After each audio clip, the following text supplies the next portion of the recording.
Hello, hello. Happy Friday. Heather here. Welcome back to Create a Lifetime of Happiness. I am doing video number 27 of the 30 video series that I've been sharing with you guys this past month or so. In this series, I've been really sharing the tools that I have been using the past few years on my own wellness and healing journey at a time where I was experiencing a lot of trauma and pain and anxiety, how I used these things to open my heart, accept what was going on, that I could love myself in my world no matter what. So I found that I was always getting people asking me, like, how do you do that? How do you always see the positive? How are you seeing the good no matter what's going on? And so that is why I decided to do this 30 video series with you guys so that I could share some of the things that I have done for myself and really do help me create my own lifetime of happiness. Today, if you are joining, please go ahead and comment and like the video. Hey, Megan, I always love seeing you joining me. Thanks for being here. If you are here, just like Megan, please comment or like the video, or if you're watching the replay, please do the same for me. The quote of the day, I always start these off with the quote. It is my little inspiration to you guys, something that I read earlier that I want to share with you because it just gives me that smile to start my day. So why not have a mid-afternoon boost for it too? All right, today's quote is from Winston Churchill. Continuous effort, not strength, nor intelligence, is the key to unlocking our potential. Continuous effort, not strength or intelligence, is the key to unlocking our potential.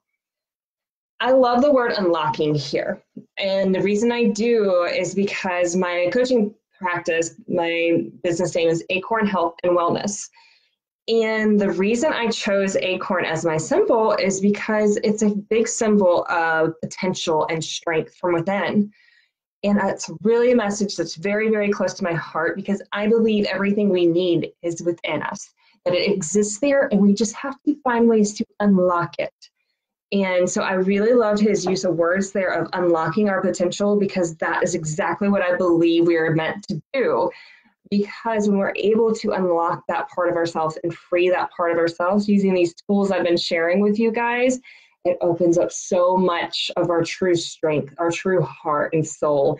And then really that key to happiness of being happy with who we are. And so therefore being happy, right? And it does take effort.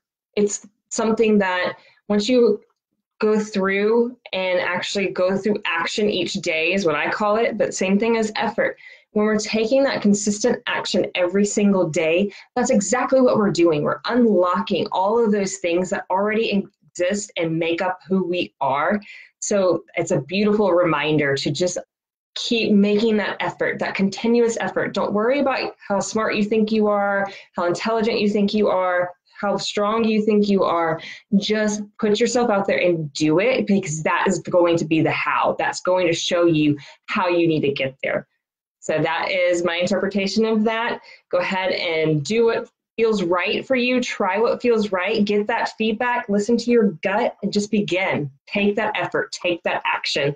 And you are going to unlock your true heart, your true soul. So today's topic in Create a Lifetime of Happiness is getting to know your brain. So sometimes it's really hard for us to move forward because we don't know how our own brain is responding and how to read our own mind sometimes. You're like, damn it, I think I know what I want. Oh, I don't even know what I want. Like, I just want it to be different. I don't know what it is I need. I don't know what it is I want out of my career, out of my relationships. And so it's really helpful when we get to know our brain a little bit deeper because that helps us understand us a little bit more and how we are experiencing the world. So has anybody ever been there where you feel like maybe you don't know your own mind, you don't understand how your own mind works or operates? If so, this might be for you. So getting to know your brain is understanding how you perceive things, how you experience things in your own world. So it's all about your own perception. And how we experience things is from what you believe, and thus making meaning out of things, because what we believe makes our patterns, and that's what makes us make certain meanings out of conversations, out of actions, out of things going on around us. We create that meaning, right? And sometimes we are correct, and other times we're way off, depending on the beliefs that we're carrying around that. And the problem, like I said, our beliefs become our patterns. So when they become our patterns, that becomes who we are. So our beliefs end up making us who we are, right? And if we get caught in the belief and that never-ending thinking of we're not enough, we're not worthy, that we're never going to amount to anything, thinking there's going to be more out there once you get X, Y, and Z, then I'll be happy, thinking and seeing what we have today as lacking, instead of seeing it as a blessing of what we actually do have right now in this moment. And instead of like absorbing the moment, always thinking of, oh, what could be? This could be something better, you know? So when we have that pattern of thinking, when we're always having those negative thoughts, no matter what we're experiencing, it's usually not going to be a positive thing, right? Because if we're thinking negative, we're going to perceive everything around us as being negative, even if there's a lot of love, even if there is a lot of joy that exists right there, and we're just blinded by it because of the way we are perceiving it. So to help you respond to this, I want to help you guys get to understand your brain, your mind, how it works. So I want you to get to know your brain a little bit today. And I want you to understand how you are sensing things. And once you know how you sense things, it opens your potential up to respond and perceive to the world around you. Sorry, notifications. Based on the reality of what is actually happening, based on what the words actually being said, based on the actions actually being done, instead of what your mind is making of it. So to do this, what I want you to do right now is pause and then just take a deep breath. Okay? And once you do that, I want you to start thinking in your mind of a good decision, a good choice that you made. So think of a time where you really made a good decision for yourself. Like when you think of this, it brings happy thoughts to your mind and you're like, that was a great thing for me. I really did that well. Once you've made that choice and thought of something in that, what I want you to do is start thinking of this, what comes up to your mind. So think of this good decision you made, something you did really well, and what's the size of the picture? Is it small? Is it large? Is it like the size of a golf ball? Is it like a movie theater size? Like how big is the image coming up in your mind? And is it moving? Is it still framed? Is it framed at all? Or is it just panoramic where it keeps going? Is it a square? Is it a circle? What shape is this image that you guys are coming up with? This good decision, what shape is it? What color is it? Is it black and white? Is it blurry? Is it clear? Is it bright? Is it dim? Is it right here in front of your face or really, really far away? Are you inside? Are you watching you do this, or are you actually doing it? So what you're doing is you're taking this feedback of how you're seeing these good decisions, what you're sensing. So all those questions are touching on all of those 5 senses. So what you're doing is getting feedback. And what I want you to do, now you have this clear image of your good decision. Go ahead and step into that. Step into that moment of you making that good decision, loaded with all those feelings, the colors, the shape, everything there. Does it change anything for you? Does your mood go up, or are you the same? Are you neutral? All right, good job.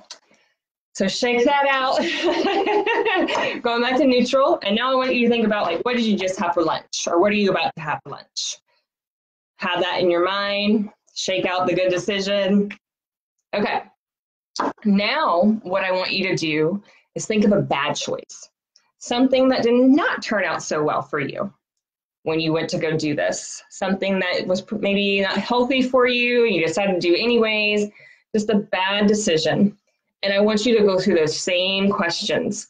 But this time, what I want you to pay attention to and do it faster is I just want you to pay attention to what is different from the good choice image that came up in your mind. So same thing with the bad choice.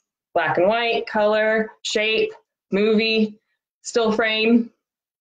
Is it big? Is it small? Is it near? Is it far? And what I want you guys to notice there are the different qualities. I'm not worried about the ones that are the same, that you're comparing and they're the same. We don't really want to go too deep in those and bother with those. What we want to notice is what is different in your mind from a good decision versus a bad decision. And those are the ones I want you to make a note of. And what you're going to notice is that at least one of them is a clear difference. Usually for me, the good decision is a movie that I'm playing, and the bad one is a still frame that's like right in front of my face. So those are my big differences. And what I want you to do is just notice the two things. You're just getting that feedback and what is different between the good decision and the bad, like going through all those qualities that I just went through. With the bad decision, are you in it? Are you doing it yourself? Or are you watching it? Is it something that you're dissociated from?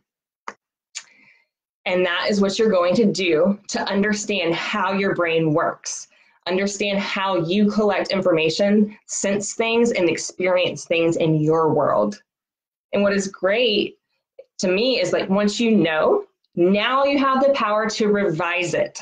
So that is why that exercise is powerful. I'm not going to do anything more with you because you did a great job. But I just want you to notice the difference there, because once you notice your brain and how it operates, you can revise it. So thank you for joining me today. That is Create a Lifetime of Happiness. Let me know what you thought. Did you notice a lot of differences between the good and the bad? What were they? Was it visual? Was it what you were hearing? What was going on that was different? What was the same?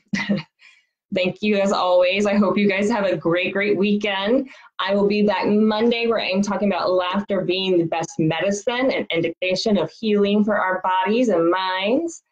If you like this content, please like, comment, or share this video with others that you feel could benefit. It is my mission to help others heal their emotional wounds so that they can love their life no matter what is going on around them and have healthy relationships once and for all. That is something that interests you, please feel free to message me or comment on this video and put interested, and I will get back with you. Thanks again. You guys have a lovely day. Bye.